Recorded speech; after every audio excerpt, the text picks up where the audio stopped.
नमस्कार, माझं नाव रेश्मा वासुदेव जोशी.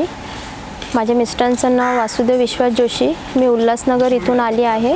माझ्या मिस्टरांना हार्टचा त्रास होता, तर त्या हिशोबाने आम्ही त्यांचे भरपूर उपचार वगैरे हॉस्पिटलला केले, पण त्यातून मला काय गुण आला नाही. त्याच्यानंतर आम्हाला माधवबाग संदर्भात माहिती पडलं, तर मी तिथं त्यांना इथं घेऊन आली. इथं घेऊन आल्यानंतर आम्हाला तिथं म्हणजे वेगवेगळ्या पद्धतीचे फॅसिलिटी वगैरे सांगितल्या. अगोदर आम्ही आलो फॉलोअपला, त्याच्यानंतर आम्ही इथं येऊन माझ्या मिस्टरांना मी ॲडमिट केलं.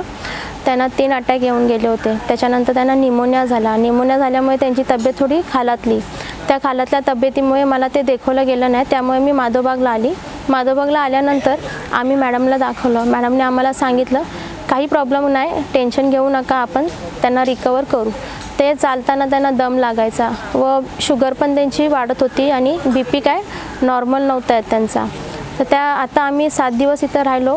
त्यांच्या पद्धतीनुसार आम्ही फॉलोअप वगैरे घेतले, पंचकर्मा वगैरे केला. पंचकर्मा केल्यानंतर शिरोधारा वगैरे सगळ्या पद्धती व्यवस्थित केल्या. त्याच्यानंतर आता मला त्यांच्या तब्येतीमध्ये भरपूर फरक पडला आहे. तर मी असंच सांगते की जेणेकरून आपल्या शरीराला हानी पोचू नये, पण माधवबाग इथं आल्यानंतर आपल्याला आयुर्वेदिकमधून भरपूर उपचार देऊन रिकवर केला जातो. एवढे बोलून मी माझे 2 शब्द संपवते. जय हिंद, जय महाराष्ट्र.